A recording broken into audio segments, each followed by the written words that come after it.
On nous dit, tout travail mérite salaire, bien sûr. Mais qu'est-ce que ce salaire ? C'est d'abord un salaire net qui permet de répondre aux besoins du salarié. Malheureusement, il n'est pas à la hauteur car il y a 1,1 million de travailleurs pauvres en France. Ce sont aussi des cotisations qui financent la Sécu. Mais un tiers de la population a déjà fait l'impasse sur des soins faute de moyens. Mais alors, d'où vient le problème ? Ces salaires et ces contrats ne sont pas assez flexibles. Ce sont les cotisations qui sont trop élevées. Il y a pourtant une toute autre explication, où le salarié et ses droits ne sont pas le problème. Bonjour. Il serait temps de toucher 2 mots sur le salaire socialisé. Il faut bien comprendre que le salarié ne prend pas de l'argent à l'entreprise. Il n'est pas une charge, c'est lui qui crée la richesse. Pas de travail, pas de production. Le salaire ne doit pas permettre uniquement de survivre. S'il ne permet que de subvenir aux besoins vitaux du salarié, l'entreprise ne fait qu'entretenir la force de travail dont elle profite. Être juste une machine entretenue par l'employeur, ce n'est pas vivre dignement. Ce salaire doit permettre l'épanouissement du travailleur.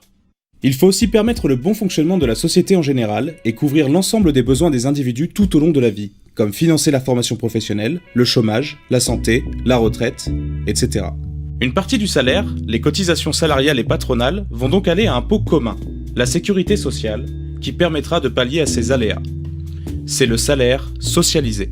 Il faut bien comprendre que la sécurité sociale est récente et fragile. Créée par le Conseil national de la résistance il y a juste 73 ans. Elle est depuis ses premiers jours sans cesse remise en cause par le capitalisme. Nombre de ses opposants utilisent l'argument du trou de la Sécu. Mais la question serait de savoir qui le creuse. Aujourd'hui, les exonérations de cotisations aux entreprises représentent environ 30 milliards de pertes au financement des caisses. Quand un employeur verse un SMIC, il ne paie que 90 € de cotisation patronale au lieu des 629 € sans les différentes exonérations. Loin d'être pris à la gorge, non ? Il existe également une part des rémunérations non soumises à cotisation. Les intéressements, par exemple, très encouragés ces dernières années, représentent une rémunération sans cotisation de 17 milliards d'euros en 2015. Si on applique le pourcentage de cotisation patronale correspondant, on atteint la somme de 7,14 milliards d'euros qui ne va pas dans les caisses de solidarité. Ceci sans compter les 42,7 milliards d'euros de dividendes qui échappent à toute socialisation. Au final, pour aider les entreprises, les choix politiques ont eux-mêmes creusé le trou de la Sécu. Ambroise Croizat, résistant, syndicaliste CGT, membre du CNR, père de la Sécurité sociale et ministre de la Sécurité sociale en 46 et 47, déclaré sur les bancs de l'Assemblée en 1950 « Jamais nous ne tolérerons que ne soit rogné un seul des avantages de la sécurité sociale. Nous défendrons à en mourir et avec la dernière énergie cette loi humaine et de progrès !»